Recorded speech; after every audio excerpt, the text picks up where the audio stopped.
Gadjo, écoute bien Gadjo. Auprès du feu, il y a du soleil dans ma guitare. La Bible dit à propos de Chante cette avec moi Gadjo, danse avec moi Gadjo. l'Éternel dit à C'est la Moïs, beauté étends ta main vers et le la ciel, et fierté les de ténèbres ma sont bohème. brisées. En plus, Je vais là où le vent Moïs étendit sa main vers le m'emporte, ciel, et les quand le pestes destin frappe à ma porte, on ne voyait pas les uns les autres, là où personne la ne se leva chaleur de sa est plus place pendant 3 jours. forte.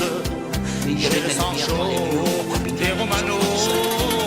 quand les ténèbres sont tombées sur l'Égypte pendant ces 3 jours, J'aime la vie dans ma aucun roulotte, Égyptien n'a pu accomplir au fond des chevaux qui galopent. c'était une conséquence de la désobéissance et de J'ai le cœur qui bat, mon bon Gadjo. Cependant, à la fin des temps, selon la parole Regarde-moi, Gadjo, que le prophète Isaïe nous parle a avec envoyée, moi, les ténèbres Gadjo.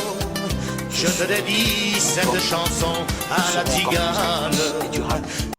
Il est important de souligner que Dieu est et restera toujours la lumière de ceux qui l'aiment. Ceux qui choisissent de rejeter Dieu vivront éternellement dans les ténèbres. Le deuxième avertissement d'Isaïe est que ceux qui ne discernent pas entre le bien et le mal paieront un prix élevé pour leur choix.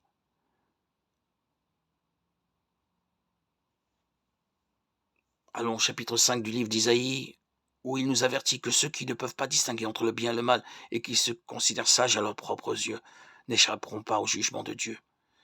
Ainsi par la parole du Seigneur, malheur à ceux qui appellent le mal bien et le bien mal, qui changent les ténèbres en lumière et la lumière en ténèbres, qui changent l'amertume en douceur et la douceur en amertume.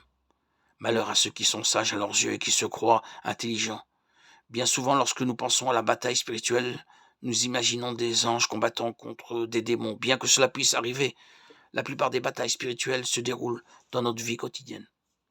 Elles se présentent à nous lorsque nous sommes confrontés à des choix entre le bien et le mal, le juste et l'injuste.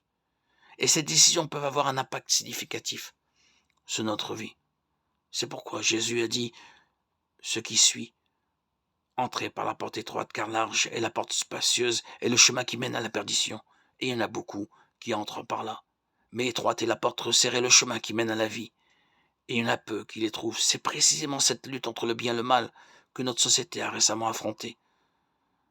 Nous devons réfléchir à savoir si nous serons fidèles dans notre mariage, si nous traiterons notre conjoint avec amour et respect. Nous devons décider si nous agirons avec honnêteté dans notre travail ou si nous chercherons des profits malhonnêtes. Nous devons choisir si nous serons du côté de ceux qui recherchent la vérité ou si nous nous unirons aux rompus en quête de bénéfices personnels. Le pire de tout, c'est lorsque nous choisissons le mauvais côté et que nous essayons encore de justifier nos décisions en disant qu'il n'y a rien de mal à cela. C'est être sage à ses propres yeux et ignorer ce que la parole de Dieu définit comme le bien et le mal, agissant selon les désirs de notre cœur.